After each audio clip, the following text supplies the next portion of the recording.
বোঁদের মধ্যে দেখুন খুব সুন্দরভাবে রস গেছে। এই দেখুন একদম ওপর থেকে চকচক করছে।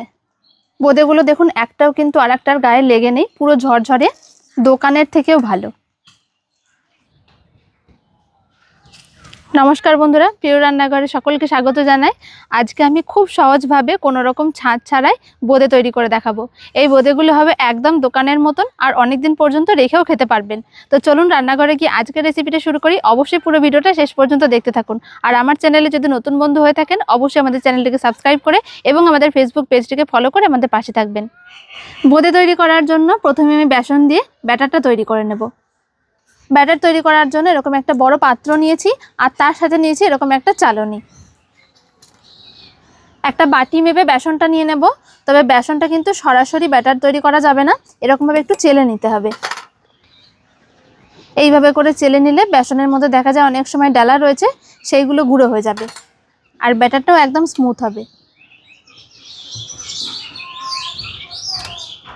এর সাথে আরও হাফ বাটি বেসন দিয়ে দিচ্ছি। আপনারা নিজেদের পরিমাণ মতন বেসনটা নিয়ে নেবেন।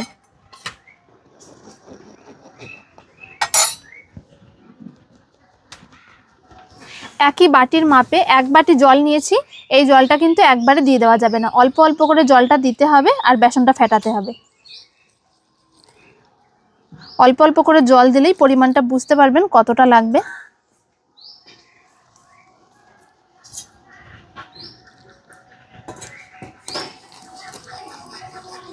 আগে যে এক বাটি আমি জল নিয়েছিলাম সেই জলটা পুরোপুরি দিয়ে দিয়েছি।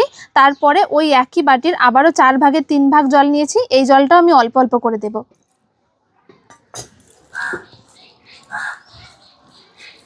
একেবারেই কিন্তু বেশি পাতলা করে ফেলা যাবে না, কারণ বোঁদের ব্যাটারটা যদি বেশি পাতলা হয়ে যায় তাহলে কিন্তু বোঁদের যে শেপটা সেটা একদমই ভালো হবে না।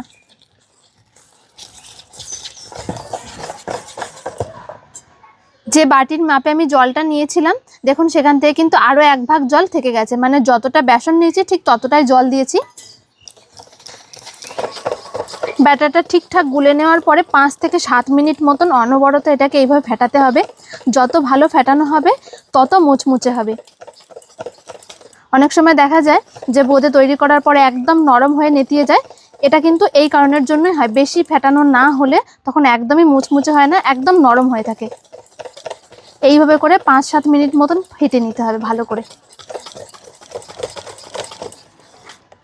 5-7 মিনিট মতন খুব ভালো করে ফেটিয়ে নিয়েছি। সবশেষে দিয়ে দেবো সামান্য একটুখানি লবণ, আর আমি এখানে নিয়েছি খাবার সোডা, বেকিং পাউডার কিন্তু না, এটা যেটাকে আমরা বেকিং সোডা বলি সেটাই। একদম 1 চিমটে দিয়ে দেবো, খুব বেশি দেওয়া যাবে না। খুব ভালো করে এবার মিশিয়ে নিতে হবে। বোঁদে তৈরি করার জন্য ব্যাটারটা পুরোপুরি তৈরি। আর ব্যাটারটা কেমন হয়েছে ঘনত্বটা দেখে নিশ্চয়ই বুঝতে পারছেন। যখন এরকমভাবে ওপর দিকে তুলছি সঙ্গে সঙ্গে কিন্তু মিশে যাচ্ছে না, একটু ওপরে ওপরে থাকছে, তারপরে মিশছে। দেখুন ঠিক এরকমভাবে তৈরি করে নিতে হবে। ব্যাটারটা তৈরি করে নিয়ে একটা কড়াই বসিয়ে দিয়েছি। এবারে তেল গরম করে নেব। ভাজার জন্য এখানে সাদা তেল ব্যবহার করছি। বোঁদেগুলো ভাজার জন্য এরকম একটা ঝাঁঝরি নিয়ে নিয়েছি, আর এই ঝাঁঝরিগুলো প্রায়শই আমাদের সকলের বাড়িতেই থাকে। এই ঝাঁঝরি দিয়ে কিন্তু খুব সুন্দরভাবে বোঁদের শেপ তৈরি হয়ে যায়। তেলটা ঠিকঠাক গরম হয়েছে কিনা দেখার জন্য একটুখানি ব্যাটার দিয়ে দিলাম। দেখুন দেওয়ার সাথে সাথে সঙ্গে সঙ্গে তেলের ওপরে ভেসে উঠেছে, তার মানে এটা একদম ঠিকঠাক গরম হয়েছে। ঝাঁঝরিটা এরকমভাবে তেলের মধ্যে একটু চুবিয়ে নিতে হবে প্রথমে। এবারে 1 হাতা ব্যাটার ঠিক এই ঝাঁঝরির ওপরে দিয়ে দেব। প্রথমে নাড়াচাড়া করার কোনো দরকার নেই, দেখবেন আপনা হতেই পড়তে শুরু করেছে। তেলের একটু ওপরে ঝাঁঝরিটা রেখেছি, দেখুন ঠিক এরকমভাবে একটু হালকা হাতে ঝাঁকা দিতে হবে।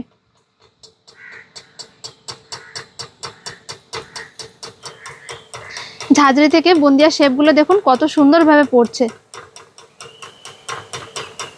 কিছুক্ষণের মধ্যেই কড়াই ভর্তি হয়ে যাবে, শুধু এরকমভাবে হালকা হাতে একটু ঝাঁকা দিতে হবে।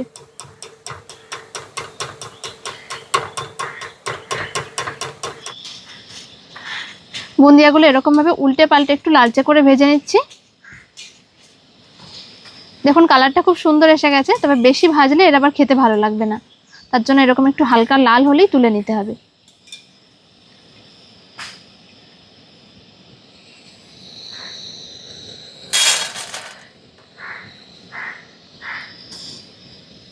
বুন্দিয়ার শেপগুলো দেখুন প্রত্যেকটা গোল গোল হয়েছে।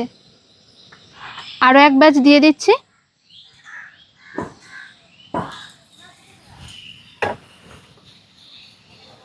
কোনো রকম কোনো ছাঁচের দরকার নেই, বাড়িতে এরকম একটা ঝাঁঝরি থাকলে এরকম সুন্দর বুন্দিয়া তৈরি হয়ে যাবে।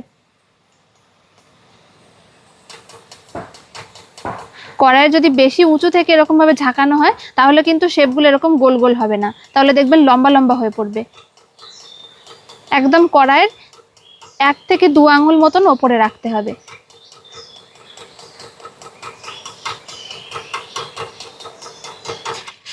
এই ব্যাচের বোঁদেগুলো দেখুন কত সুন্দরভাবে তৈরি হয়েছে।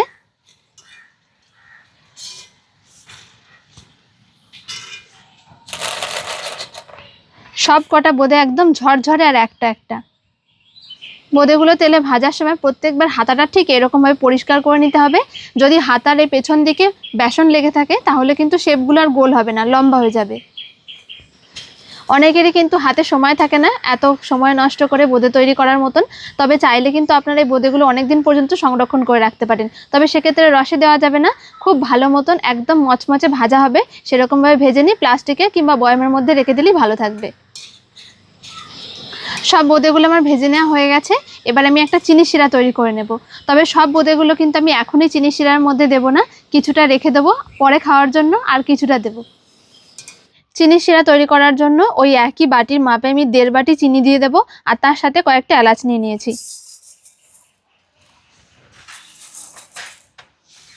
দেড় বাটি চিনির জন্য 1 বাটি জল দিয়ে দিলাম।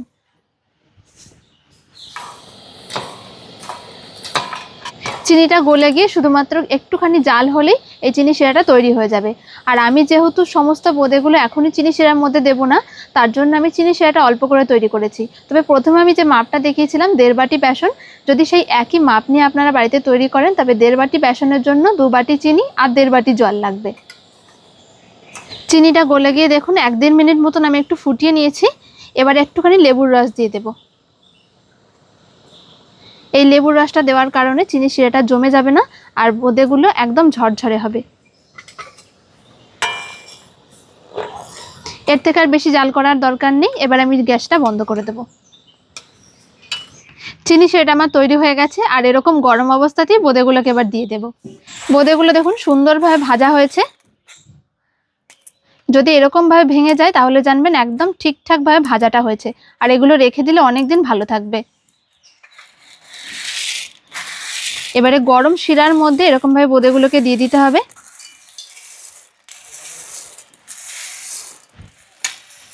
এবারে চিনি শিরার মধ্যে ভালো করে নেড়ে চেড়ে দেবো একটু।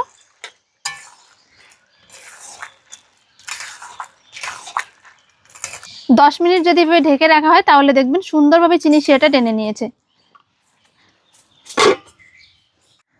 10 মিনিট মতন আমি ঢাকা দিয়ে রেখেছিলাম, আর দেখুন চিনি শিরাটা পুরোপুরি টেনে নিয়েছে। এই দেখুন একটুও শিরা কিন্তু আর বাকি নেই। এরকমভাবে 10 মিনিট মতন রাখলে খুব সুন্দরভাবে ঝরঝরে হয়ে যাবে। বোঁদেগুলো দেখুন একটাও কিন্তু আর একটার গায়ে লেগে নেই, পুরো ঝরঝরে আর ঠিক তেমনই রসালো হয়েছে, দোকানের থেকেও ভালো। বোঁদের মধ্যে দেখুন খুব সুন্দরভাবে রস গেছে।